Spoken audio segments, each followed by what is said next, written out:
저희 그리고 한 가지 좀 더 질문 드릴게요. 이제 저 같은 사람, 그 능력이나 어떤 성과를 좀 더 중시하는 기준을 가지고 있는 사람들에게 해당되는 문제일 수 있는데, 어, 그러니까 우리가 다른 뭐 진보 보수의 개념이 흐리다고 하더라도 어쨌든 간에 민주당이나 국민의힘만 보더라도 명확하게 드러나는 어떤 우리가 충돌되는 가치들이 있잖아요. 제일 쉽게 얘기하면 뭐 동성 결혼에 찬성하거나 반대하거나 이제 이런 부분 간단한 문제만 가지고 한번 우리가 생각을 해보겠는데 그냥 그 기준만 가지고 진보와 보수를 나눈다고 우리가 좀 단순화한 상황에서 그러면 이제 저같이 정책과 능력만을 보는 사람이 동성애 결혼에 반대하면서 민주당을 뽑아도 되는가? 교회 안에서 어, 지금 여기 내부는 다 이제 어쨌든 그 신학적으로는 보수적인 신학을 가지고 있고 동성 결혼에 반대하고 있는 입장이니까 이제 그런 질문이 들어왔을 때 어떻게 대답해야 될 것인가? 그리고 우리가 거기에 대해서 어떤 생각들을 해야 되는가? 이런 게 좀 실질적이지 않을까 싶어요. 어, 동성 결혼에 반대하면서도 민주당을 뽑아도 되는가? 어, 네, 녹색 정의당을 뽑아도 된다고 생각합니다. 어떤 의미에서 이제 예, 어, 좀 더 그 구체적으로 예, 소위 말하는 동성 결혼을 뭐 찬성하고 반대하고는 음, 우리의 가치이고 대한민국의 가치는 아닌 것 같아요. 그러니까 기독교인으로서 그걸 반대하고 그리고 그런 문제에 대해서 지켜야 하죠. 그리고 우리 목소리를 내야 해요. 하지만 이제 세계적인 추세나 또 그 세상이 나아가는 바를 보면 그건 언젠가 될 일이에요. 우리가 할 수 있는 일은 지연시키는 것뿐이라고 생각해요.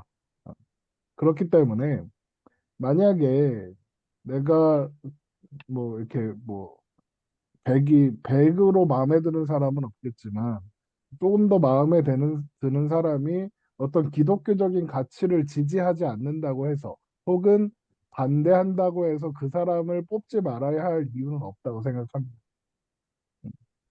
그리고 정치인은 이런, 그러니까 정치인들은 그것이 본인의 소신이어라 해도 그 지역구나 그 지역의 사람들이 그걸 반대하는 여론이 더 많으면 철회해요.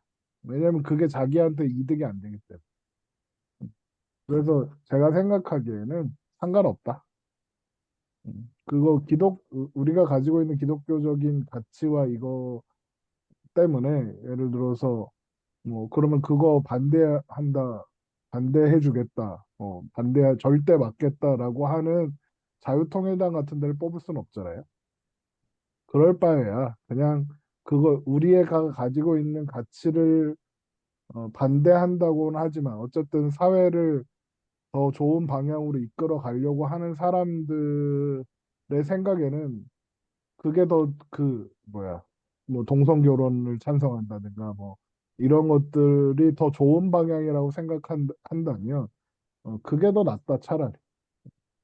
이 물론 이제 극우 제가 던진 질문이 좀 단순화시킨 거긴 해요. 그러니까 뭐 저 같은 경우도 단순히 동성애 문제만 가지고 뭐 자유통일당을 찍을 수는 없다는 거에 동의하고요. 그러니까 우리의 현실은 어쨌든 차선이나 차악이냐 이제 이런 거라서 좀 안타깝긴 한데 조금 그런 건 감안하면서 그래도 음, 좀 어떤 기준점으로 우리가 이제 제시해 볼 수 있을 그 것 같은데. 저는 임 목사님의 얘기를 전적으로 동의를 해요. 전적으로 동의하고 이번 총선 때 재밌는 게 뭐냐면 차별금지법 잘 다루나요? 이번 총선 때? 저는 거의 못 들어봤어요. 관심 차별금지법을 없어요. 예. 다들 관심 없어요. 왜냐면은 이게 이슈였다면 반드시 다뤘을 거예요. 그런데 재밌는 게 안타까운 재미인 거죠. 기독교가 힘을 잃었어요. 음. 그러니까 차별금지법을 다루면 정치인들에게 손해야. 표를 잃어. 그러니까 옛날에는 차별금지법을 다루면 표를 얻었어요. 왜냐하면 기독교가 힘이 세기 때문에. 기독교인들이 지지해줬죠. 그렇죠. 어. 근데 아까 뭐 지금은 교회 그거 해도 지지 안 해줄걸요? 지지 안 해줘요. 표 잃어요. 그러니까 이제 저는 아마 다음 대선 때, 어, 이거 차별금지법을 이슈로 다룰까? 물론 뭐 좀 다루겠죠. 근데 대선 이거를, 때는 아마 얘기가 나올 거예요. 대선 예. 때는 총선은 안 나오는 것 같고. 근데 아마 제가 이제 예상하기로는 지금 차별금지법을 다루면 표를 잃기 때문에 다음 대선 때 정말 다룰까? 지금 기독교가 이렇게 힘이 빠졌는데 괜히 다뤘다가 표 대거 잃게 됐는데 다룰까 하는 게 제가 느끼기에는 그래요. 그래서 지금 차별금지법이 지금까지는 뭐 우리 어떤 그 정치인들이 다루는 것이 사실 정말 동성애자들의 소수 인권을 존중했기 때문에 그랬을까? 아니, 저는 표 얻으려고 했던 것 같고, 그리고 이제 그렇기 때문에 이제 기독교는 힘이 빠졌다. 이제는 주류의 세력이 되지 못했고, 이제는 주변 세력이 가고 있기 때문에, 이제 어떻게 보면은 차별금지법 하나 가지고, 기독교 어떤 성경적인 그런 정의 실현을 하려고 했던 것은 과거의 영광이지 않나라는 생각을 이제 하는 거죠. 그래, 더 이상은 아마 정치인들이 이걸 가지고 이슈화 시키지는 않지 않겠나라는 거고, 두 번째는 그렇다면 대한민국은 기독교 국가인가라는 것을 우리가 한번 생각을 해봐야 되죠. 물론 이제 성시화 운동하시는 분들은 그렇게 해야 된다라고 하지만 대한민국은 기독교 국가가 아니에요. 기독교 국가가 아닌데 그걸 가지고 차별금지법을 가지고 정치인들이 차별금지법을 수호해야 된다라는 어떤 그런 것들을 내세운다는 것은 저는 기독교 국가가 아닌데 기독교 국가를 만들려고 하는 정말 아까 뭐 이제 기독교 국가 만들려는 당 있잖아요. 뭐 그런 뭐 알겠습니다. 옛날에 뭐 기독당 같은 이런 데였다면 당연히 그것을 정책 이슈로 이제 만들 수 있겠지만 지금 말하는 여당과 야당이 이 대한민국을 기독교 국가로 만들려는 당이 아닌데 마치 그냥 표를 얻기 위해서 이걸 이슈화 시킨다는 것은 어떻게 보면 기독교가 놀아나는 것이 않나라는 생각을 하는 거죠.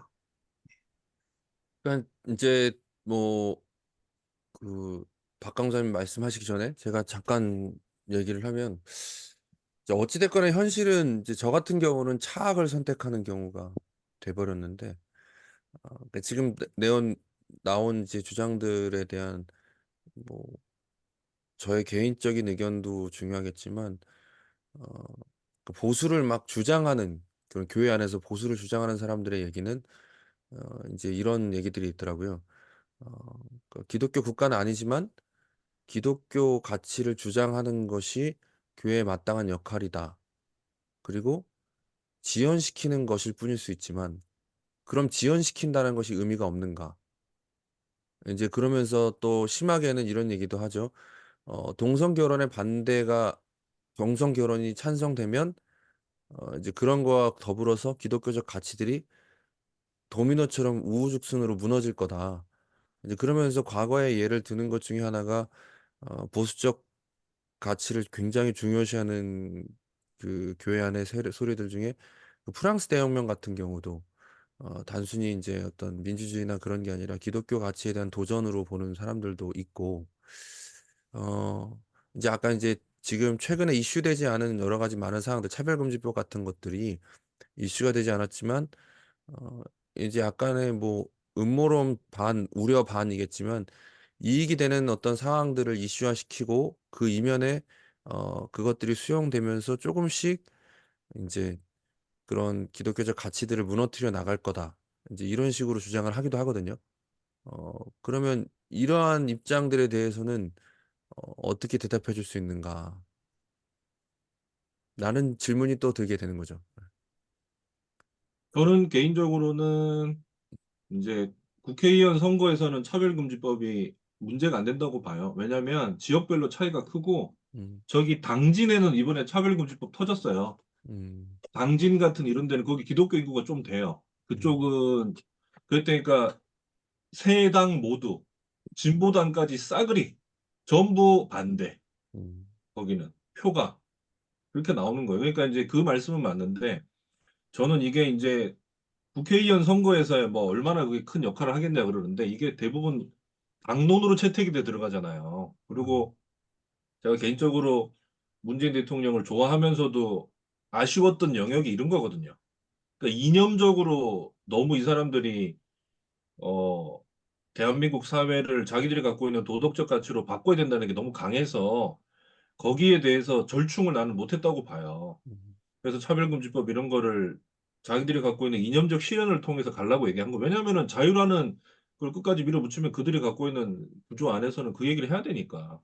근데 이제 저는 이거를 밀어붙이면 차별금지법이라는 하나 문제만 아니라 그걸 둘러싸고 있는 이제 어떤 이데올로기적인 측면에서 보면 여하튼 특히나 교육 영역에서는 교육감이라든가 모든 영역에서 터치가 가능하잖아요. 그리고 정부나 언론도 그렇지만 이런 데서 열어줘 버리면 당장 교육학이나 이런 데서는 벌써 다 이미 10년 전에 그런 젠더 문제들이 나와버렸기 때문에 근데 이런 부분에서 어떻게 이거를 이제 얘기할 수 있냐? 왜냐, 우리가 아이들을 학교에도 보내야 되고 단순히 우리가 기독교 국가라는 차원의 문제가 아니라 그러니까 넌 크리스천들과 공존을 해야 되는 지점인데 그리고 또 하나 과연 그 동성혼 문제나 이런 게 그들만의 리그인 거냐? 왜냐면 우리가 창조주 하나님을 믿고 창조주 하나님의 율법이 인간의 양심에 새겨져 있다고 우리가 믿고 그런 면에서는 이성 간의 결혼이야말로 그거는 구원을 뛰어넘는 창조 질서의 문제로 바라보고 또한 동성혼이 열렸을 때 이제 다른 유럽이나 이런 데서 문제가 터진단 말이에요. 실제로 너무 극단으로 가기도 하고 정치의 영역에서는 입법의 문제가 들어서니까 문제가 하나가 있고 또 하나는 이제 우리 사회가 살아가는 삶 자체가 소돔과 고모라처럼 가는 것에 대해서 어떻게 바라보는데 근데 이제 또 우리나라는 문제가 뭐냐면 또 차별금지법을 반대하는 분들이 또 정치적으로 구구랑 연결이 돼 버리니까 신뢰가 없어. 예, 뭔가 그 좋은 이미지를 못 주기 때문에 그런 게 좀 있죠. 그리고 우리 다음 세대의 교육 환경이 LGBT 문제를 다 열었을 때 LGBT의 중심에는 극단적인 무신론적 사고가 있는 것인데 그게 열리면 과연 우리가 복음을 전하는 데는 어떻게 될 것인가? 교회는 단순히 수적으로 줄어드는 문제가 아니라 복음 자체에 대한 타협이 오게 되는 시대가 올 것 같고 뭐 네덜란드나 이렇게처럼 될 수도 있는 거죠. 개인적으로. 그러니까 저는 이제 박강도 선생님이 굉장히 중요한 얘기를 했다라고 생각을 하는데, 그러니까 뭐냐면 지금 우리가 정치에서 차별금지법을 다룰 때 그 차별금지법을 우리가 이제 기독교가 주장하는 이유가 있잖아요. 아까도 얘기했던 창조의 원리라든지 아니면 어떤 그 가정이 무너지는 어떤 그 윤리적인 부분도 이제 이어지고 또 여러 가지 정말 총체적인 난국이 펼쳐진다는 거는 우리는 이렇게 얘기를 하는데 근데 지금은 저는 이제 우리나라 정치가 과연 정말 이것을 다루느냐라고 했을 때에는 사실 저는 못 느끼거든요. 그러니까 이거는 표를 위한 하나의 어떤 도구에 불과한 거지, 이게 정말 왜 중요한지, 왜 이걸 사수해야 되는지에 대해서는 사실 관심이 없는 거예요. 그래서 차별금지법을 다 반대하는 사람들에게 저는 이제 얘기를 했을 때 그럼 차별금지법에 대한 어떤 그 차별금지법을 그 이제 발의했던 그 원고를 한번 읽어봤느냐? 저는 읽어봤거든요. 어, 음, 그러니까 이것도 하나 안 읽어보고 그냥 대놓고 이거는 그냥 동성애 찬성하는 거고, 이러면 가정이 무너지는 거고, 그냥 이렇게 그냥, 얘기를 하는 것들을 봤을 때, 아, 정말 이 문제에 대해서 정말, 어, 소위 말하는 어떤 그 정치인들 가운데 이걸 정말 목숨 걸고 사수해야 되는 입장인 건지 아니면 그냥 표 하나 더 얻으려고 하는 그런 다양한 도구들 가운데 하나인 건지 저는 그런 걸 봤을 때는 정말 저는 지금까지 봤을 때 그 우리 정치인들이 이것을 다룰 때 진지함이나 아니면 이 사태에 대한 어떤 중요성이라든지 이런 것들이 없는 그냥 표를 잡기 위한 공약이지 않았나라는 걸 생각하는 누가 그렇다. 네, 수정치인들이 그렇긴 하죠. 네. 근데 저는 그랬을 이제 때 예를 우리가 조금 조금 이제 좀 다른 의견이라고 해야 될까요? 뭐 좀 우리가 심각하게 봐야 되는 건 어쨌든 간에 어 이제 지방 그 선거도 결국에는 이제 당론으로 나가면 의석수랑 또 관련되어지고 법안에도 관련되어지니까 그리고 이제 정치인들 자체가 표를 얻기 위해서 그 얘기를 한다고 하더라도 결국에 이제 그 법안들이 채택이 되어지고 이제 시행되어지기 시작하면 거기에 대한 영향은 이제 국민들 전부가 다 이제 받게 되거든요. 그러니까 쉬운 예로 학생 인권 조례 같은 것들이나 이제 그런 그런 것들이 다 열리기 시작하면서 교권이 무너지고 또 지금 동성애 같은 인식이나 이런 것들도 굉장히 한국 사회 안에 심각한 이제 우리는 문제로 보고 있는 거죠. 문제로 보고 있는데 너무나도 편해지고 TV 공영 방송에서도 이제 그런 사람들이 많이 나오고 있고 이제 이런 분위기들이 계속 연관이 되어지니까 어, 굉장히 어려운 문제죠. 사실은 이제 저는 계속 아까부터 차하게 된 얘기를 하지만 그렇다고 해서 그럼 보수적 가치를 지키기 위해 능력 없는 사람을 계속 뽑아도 되는가? 이제 이거는 저한테 되게 어려운 문제거든요. 예, 이제 능력이 있지만 이념이 다른 사람을 뽑아도 되는가? 이제 그런 의미에서 음, 던졌던 질문들인 거죠. 예. 그리고 그러니까 제가 저는 이 부분, 한 말씀만 우리나라가 드리면 확실히 미국이랑 조금 다를 수는 있겠다. 우리 같은 경우는 그런데 이제 바이든 같은 경우는 아예 명시를 했잖아요. LGBT를 자기는 다 밀어붙이는 게 자기 민주당의 목표라고. 그 미국은 이게 이제 현실화가 된 거죠. 왜냐하면 거기 뭐 바이든도 그렇지만은 민주당 출신들 대다수가 그 엘리트 출신들이고 그러다 보니까 그쪽 세계는 자기 정당의 정체성의 문제가 그게 있는 거죠. 그 인권의 문제를 실현하지 않으면 이제 미국 사회에는 민주주의가 완전히 실현되지 않았다고 보니까 이제 미국은 확실히 우리보다는 좀 더 이제 이게 이데올로기적인 첨예한 그 영역이 있는 것 같긴 해요. 근데 우리는 아직까지 이제 아까 목사님들이 말씀한 것처럼 정치인들 대다수가 그런데 무각한 건 사실인데 문제는 근데 이제 그쪽 뒤에서 이제 민주당도 그렇지만은 그 모든 여론을 조성하는 우리로 말하면 뭐 좀 냉정하게 말하면 뭐 김어준 씨 같은 경우 이번에도 뭐 그 안규령 같은 거 꽃도 만져 대놓고 야, 난 그거 보고 놀랬어요. 무섭다. 여기가 이렇게 파워가 있구나 진짜 실제로.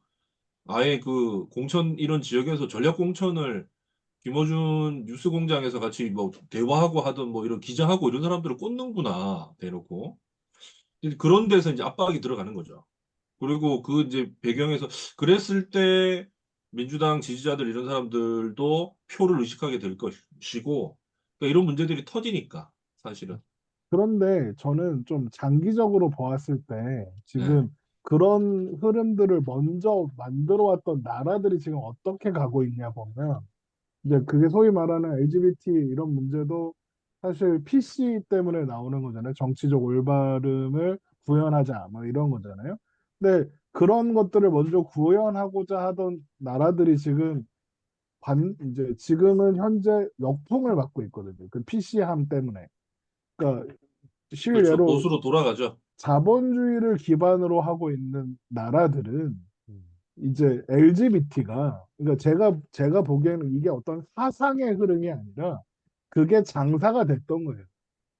LGBT, PC, 정치적 올바름 이런 게 장사가 됐었다고. 음.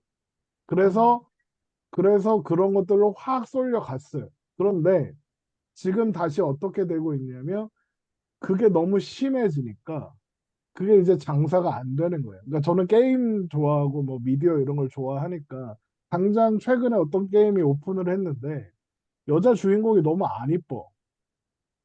너무 현실적으로 생겼어. 그러니까 이제 막 매체나 어떤 평론가들은 다 칭찬해. 훌륭하다. 뭐 리얼리즘이 그렇다. 근데 그 게임을 사야 되는 사람들 있잖아요. 그 게임을 할 사람. 그 전작을 좋아해서 후속편도 사고 싶었던 사람들. 그런 사람들이 안 사기로 하는 거예요. 왜? 여자 캐릭터가 마음에 안 들어. 그러니까 어떻게 하냐? 패치로 얼굴이 바뀌어요. 근데 이게 쉬운 게 아니에요. 저는 이제 그러니까 캐나다 사는 이민간 친구들이 좀 있어가지고 음, 애들 교육 잘 시켜보려고 갔잖아요. 캐나다 장난 아니거든. 정말 장난 아니에요. 거긴데 자유의 이 나라죠, 얘기를 하는 이제. 거예요. 중산층 백인들은 이 가정의 중요성을 알기 때문에 이 음. 사람들은 동성혼에 대해서 그렇게 지지를 안 한대요. 오해로. 근데 전반적으로 다수가 밀고 그리고 이제 국민 지지에 그게 대한 이런 것보다는 그런 어쨌든 분위기가 이 왜 정치 생기는 집단들이 갖고 거냐면 있는 이념적 성향이 있다는 거야. 그러니까 그런 게 왜 생기는 거냐면 그게 옳다라고 사람들이 생각해 주니까 그런 거잖아요. 그런데 이제 그런 게 주류를 이루었던 사회에서 야, 그거 불편하고 별로야 라는 사회로 지금 변하고 있다고 생각하는 거예요, 저는. 그런데 우리나라는 아직 음, 그게 그렇게 변하는 데까지 안 갔어요. LGBT가 PC가 이렇게 본격화되는 사회까지 안 갔잖아요. 그러면 오히려 그러니까 그 제가 생각하기에 이제 그럴 수 있었던 거 우리나라의 그 기독교 가치를 수호하고자 이게 전면에서 싸우시고 애쓰신 분들의 덕 그리고 우리나라가 기본적으로 가지고 있는 그 유교 사상의 그 덕 그리고 이제 그 이제 그 칭찬하고 싶지 않지만 이제 국민의힘 같은 그 극우 보수들이 어떤 세력을 잡고 있는 그런 거, 그런 복합적인 것들 덕분에 그게 방어가 되어 왔단 말이죠. 그러다가 이제 지금 한국 교회나 이게 걱정하는 건 그 LGBT나 PC가 본격화되는 대로 들어갈까 봐 걱정인 거잖아요. 그런데 지금 그런 걸 들어갔던 사회들이 거기로부터 탈출하고 있는 조짐이 보인다. 그렇다는 건 우리가 이걸 잘 방어하고만 있으면, 그러니까 이거를 어떻게든 관철시켜서 폐기시키고 이러면 이러지 않아도 자연스럽게 그리고 우리나라도 지금 20대 남자들, 30대 남자들을 보면 그 정치적 올바름이나 LGBT의 불편함을 느끼고 있어요. 벌써부터. 그러니까 이게 그렇게 구현되지 되게 어려울 거다라고 생각하는 거예요, 저는. 그러니까 우리나라에서는. 음, 그러니까 그 뭐 캐나다나 뭐 이런 데들도 그 뭐 그 유럽이나 이런 데들도 그게 옳다고 생각했다고요, 사람들이. 근데 우리나라는 그게 옳다고 생각하는 사람도 있지만 대부분의 사람들은 그걸 불편해해. 그리고 이게 음. 어떤 그거를 구체적인 삶의 문제로 적용해서 물어보면 다 싫어해요. 소위 말하는 PC라든가 LGBT의 그 방향성이 옳 옳은 것만은 아니다라는 생각이 이미 퍼지고 있다라고 저는 생각해요. 그래서 이제 우리가 기독교 가치를 지키기 위해서라기보다는 어떤 사회 구성원들이 나아갈 방향에 대해서 협의하고 만들어가는 과정 속에 나오는 진통이고 우리는 그 안에서 기독교인으로서 성경적 가치와 또 가치관들을 지켜내기 위해서 우리의 목소리를 내면 되는 거고 어. 하지만 이제 겁도 나죠. 이랬다가 그 뭐 이렇게 캐나다나 뭐 독일이나 이런 데처럼 사단이 날까 봐 겁은 나죠. 하지만 저는 그렇게까지 갈까 가지 않을 것 같다. 지금 근데 여기서 이제 견해가 갈리는데, 그러니까 자연스럽게 어떤 젊은 세대에서 그런 변화가 있다고 이제 이게 이제 사회적인 유용성의 문제에서 한번 겪고 나면 그런다는데, 캐나다는 이제 화장실이 다 유니섹스가 됐어요. 음, 캐나다는 화장실에 남녀 구분이 없잖아요. 그 화장실 가면 그 식당 같은 데 가면 다 그냥 남자 여자 같이 볼일 봐요. 싫을 것 거기 같은데. 화장실이. 그 미국도 거의 한 반 정도 그렇게 돼가고 있고 캐나다는 이미 끝났어요 그렇게. 그러니까 농담이지만 저희 교회도 유니섹스인데 아, 저희 그거는 이제 교회 같이 화장실 안 아니 그런 들어가잖아요. 문제가 아니고 같이 안 들어가고 그냥 한 칸밖에 없어서 그런 아니 그런 거잖아요. 문제가 그거는. 그게 아니고 어떻게 그러니까 이게 그냥 돌아온다라고 말하는데 한번 열고 났을 때 타격이 크고 그리고 아, 이제 프랑스라든가 아니면 그렇게 나름 저항을 하는 국가는 대부분 기독교 아니면 카톨릭 아니면 이슬람권이 영향을 받는 그나마 거기서 이제 그런 가족 공동체를 유지하는 데가 그나마 저항을 하니까 이제 그게 그리고 엄청나게 그런 입법적인 영역에서도 이제 다들 자기 의견들을 내겠죠. 그러니까 이제 이게 가능한데 과연 학교 교육이나 이런 데서 우리 아이들이 그렇게 자라오면서 과연 저는 개인적으로 지금 우리나라 대한민국 교육이 이런 식으로 변하는 것 때문에 교회에 영향이 막강히 미친다고 생각을 하는 사람이라서 사고 구조 자체가 바뀌기 때문에 어릴 때 왜냐하면 아무리 칼바르트가 개혁파 신학을 흡수를 해도 어릴 때부터 칸트 철학 배우고 자란 사람 아니에요. 태어날 때부터 칸트 읽고 태어난 사람들인데 그들의 사고 안에서는 칼빈 책도 그렇지만 개혁파 책은 전부 아리스토텔레스의 산물이야. 형이상학적인 게 들어오질 못해요. 현대화가 자연스럽게 될 수밖에 없잖아요. 그리고 성경을 바라볼 때 비평학적 생각을 안 할 수가 없는데 어릴 때부터 그렇게 이제 세례를 받아버리면 그렇게 문을 열어버릴 수 있고 우리 같은 경우는 원체 그 영향이 크니까 우리 김상곤 교육감 같은 경우도 그 김누리 교수 이런 사람들도 그렇지만 다들 독일 68에 그냥 경도가 돼가지고 독일 유학 가가지고 그걸 보면서 그래서 제가 자기들 삶 자체가 이제 걱정된다 그걸 이런 얘기를 구현해야 했잖아요. 된다는 쪽을 걱정은 미니까. 된다 이런 얘기를 하는 네. 거죠. 그러니까 근데 저는 그런 이제 것도 그 실질적으로 그 지난 그 미국 그 대선 때 그 트럼프를 지지했던 사람들 명단에서 존 맥아더, 우리가 잘 아는 존 맥아더, 뭐 낸시 피어시 이런 분들이 트럼프를 지지했다는 거잖아요. 그게 그 거기도 있어요. 거기 기독교 변증하는 사람 이름 뭐죠? 거기 맨날 나와서 예수 역사적 부활 변증하고 리스트로베리요? 윌리엄 레인 크레이거나 뭐 리스트로벨 이런 사람도 다 트럼프 지지했어요. 그러니까 이제 우리가 그 왜 지지했냐고 물어봤을 때 그 차별금지법 때문에 그랬거든요, 사실. 예, 동성애 네. 문제 하나 때문에. 그럼 우리가 이제 그때 이거를 명시를 했죠. 그 트럼프는 마음에 안 들지만 정당이 지지하는 바가. 근데 그거는 이제 네, 미국 국내 정치 영향이 좀 있어요. 네네. 왜냐하면 미국은 우리가 예. 대통령이 개별 주에 행사하는 영향력이 별로 없기 때문에. 예. 그러니까 이제 이거를 우리가 이제 우리 이제로 가지고 오면은 이제 이거죠. 그러니까 예를 들어서 트럼프 같은 후보가 이제 등장했을 때 그가 차별금지법을 주장하기 때문에 기독교인들은 그를 지지해야 되는가? 이게 사실 우리가 이제 마주하는 현실인 거죠. 음, 우리가 그러면 이제 그러니까 그 말씀이 맞아요. 근데 이제 음, 미국하고는 정치 구조가 달라갖고 미국 같은 경우는 대통령이 실제로 주에 행사하는 영향력이 별로 없잖아요. 그러니까 주 자치나 이런 거는 경제는 다 주지사가 다 하니까. 그리고 이제 미국 같은 경우 전반적인 분위기가 이제 너무 미국이 대외 정책에서 너무 소진을 많이 하니까 이제 대외 정책이나 이런 데서 미국이 손을 떼자는 이제 여론이 있기 때문에. 그러니까 이 트럼프 그냥 하여튼 이게 우리랑 좀 근데 우리는 아까 목사님 말씀한 대로 고민인 거야.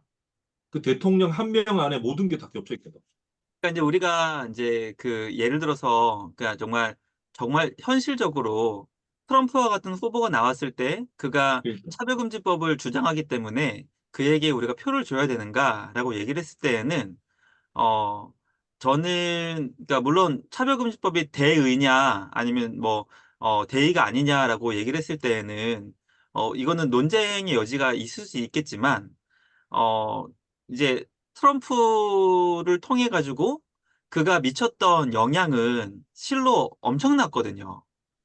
그리고 결국은 정말 그 의회의 어떤 그런 전쟁에 반불하는 그런 일들까지도 발생했던 것들도 우리가 보게 되면은 결국은 저는 아까도 얘기한 것처럼 차별금지법을 국회의원들이 이거는 표를 얻기 위한 이슈로 삼는 것인가 아니면 정말 이 가치를 사수하기 위해서 어 정말 내 정치 어떤 생명을 거는 그런 것인가라고 했을 때에는 저는 지금까지 봤을 때 어떤 정치인들 중에서도 이 차별금지법을 가지고 어떤 진짜 '내 정치 생명을 여기에 걸겠다. 이거는 우리 나라의 근간을 흔드는 이 엄청난 것이다.'라는 것을 막 앞세우면서 나갔던 사람들이 별로 없었던 것 같아요. 그러니까 어 없었어요. 별로 네. 없지 않았어요. 아예 없었어요. 그래서 이제 그런 부분들을 봤을 때 우리가 이제 고민을 하는 거죠. 고민을 하는 것이고 아마 정치인들이 알지 않을까요? 이거는 막을 수 없다는 거를 알 것 같아요. 근데 지금 이 시대에서 이것을 가지고 우리가 정치 전략적으로 이길 수 있기 때문에 다루는 것인데 다음 대선 때 물론 뭐 기독교인들의 표가 그래도 여전히 좀 있기 때문에 다루긴 다루겠지만 이걸 다룰 때 표를 잃게 된다면 어 안 다루는 시대가 곧 오겠다라는 게 제 입장이기 때문에 이것을 우리가 어 정치적인 어떤 사회 흐름적으로는 막을 수 없다. 그렇기 때문에 교회의 역할이 크고 이제 교회에서의 어떤 그런 이 가르침들이 이제 울타리 밖을 넘어가야 되는 부분들이 있는 것이죠. 그래서 계속 사회와 소통하면서 어떤 그런 다른 유럽과 미국과 캐나다에서 일어났던 일들을 계속 우리가 얘기를 하면서 이건 우리가 이제 어 어떤 교육적인 차원으로서 계속 사회랑 소통해야 되는 문제지 이걸 정치적으로 다루어서는 이거는 답이 없지 않을까라는 게 이제 제 생각인 거죠. 그러니까 하나만 이제 제가 뭐 계속 말이 돌고 도니까 하나만 여쭤보고 싶었던 거는 그 트럼프 대통령 얘기가 나와서 트럼프 대통령을 왜 나쁜 대통령으로 보는가가 되게 중요한 것 같아요. 그러니까 보통 트럼프 대통령이 제가 잘은 모르지만 이제 미국 자국민들의 지지를 여전히 받는 건 그 사람이 어, 도덕성이나 이런 문제가 아니라 정치적으로 어쨌든 미국의 이익을 줬고 자국의 이익을 줬고 공약 실현율이 굉장히 높다 그러더라고요. 자기가 했던 사업가다 보니까 이제 그런 입장에서 보면 능력이 있었던 대통령인데 왜 나쁘게 보는가?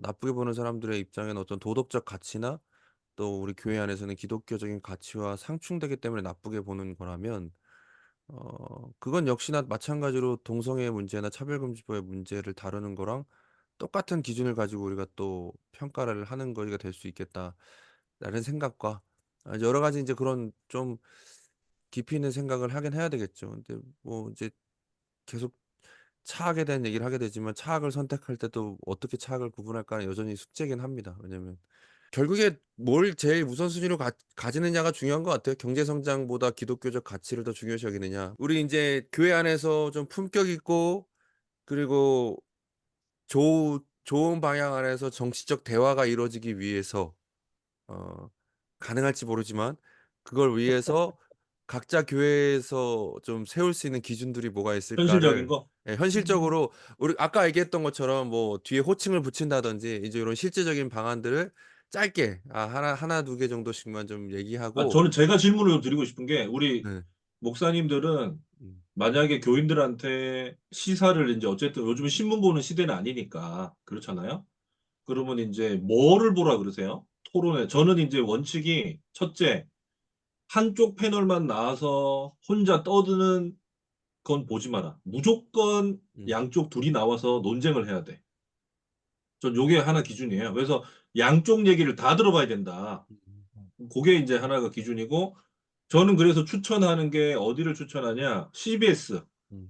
거기 그 김태현의 김현정의 뉴스쇼하고 김현정의 거기 뭐야 아침에 그거랑 음, 그다음에 최근에 재밌게 보는 건 매불쇼 이런 거는 저 보지 말라 그러고 구구 우투면 당연한 거고 뭐 가세현 보는 양반들도 있어가지고 제가 지랄을 막 했는데 그걸 왜 보냐고 미치겠어 아주 김호 그러니까 대부분 와서 승질 내는 분들은 딱 들어보면 김우준이 한 얘기야 왜 일반적인 뉴스 미디어에서 얘기 안 해주는 걸 얘기해 주잖아요 그 사람들이 니들 이거 몰랐지 알고 보면 이런 게 있어 그러니까 그걸 갖고 와서 이제 떠드는 거야. 그래갖고 이제 한쪽은 보니까 가세현이나 이런 쪽에서 들어. 한쪽은 또 여기서 듣고. 그래가지고 최근에 뭐야, 뭐 여의도 정치가 아니고 뭐죠? 뭐 정치는 여의도야?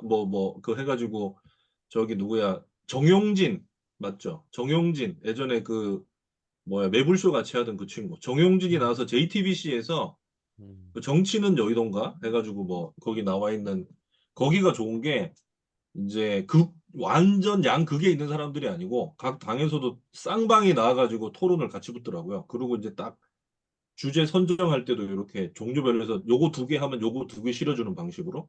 한쪽으로 편향된 매체를 보지 말자. 예. 그거 하나 음. 나왔고 또 이제 또 어떤 실질적인 조언들을 그리고 해주실 이제 수 저는 있나요? 마지막으로 하나 드리면 음, 아무리 우리 교회 어떤 분이 이제 보수를 지지해. 그래서 이분이 윤석열 후보를 찍었어. 그건 자유다. 네. 그 양심의 자유는 건드릴 수 그것도 없다. 중요하네요. 네, 음, 맞아요. 근데 또 알아서 하는 만약에 거다. 이제 어떤 분이 있어요. 교회 안에서 예수를 믿는 사람이, 진정한 그렇지. 신앙을 갖고 있는 사람이 어떻게 그런 사람을 찍냐. 그거와 상관없는 문제야, 그거는. 음. 음. 그러니까 그래서 저는 그 문제를 명확하게 해요. 건드리지 마라. 그거 되게 중요한 것 같네요. 그리스도 이게 안에서 한 다른 몸 사람의 되었다는 게 더 선택을 중요하지. 기독교 그래서 가치로 재단하지 마. 교회 안에서, 그리스도 안에서 한 몸됨을 위하여서 그런 분들을 비난하지 말고, 당신이 볼 때는 싶으면 기도를 해라, 오히려. 음. 그리고 만나서 아주 젠틀하게 대화를 하고 설득할 생각을 해야지. 근데 이제 그렇게 흥분하는 분들이 있더라고요. 교회에서 막 광분을 하면서 막 이런 분들 많아요. 양쪽 그리고 다. 저는 그 의견 플러스 해가지고 한 표의 무게감을 알아야 된다라는 걸 좀 같이 얘기하고 싶어요. 한 표의 무게감. 음.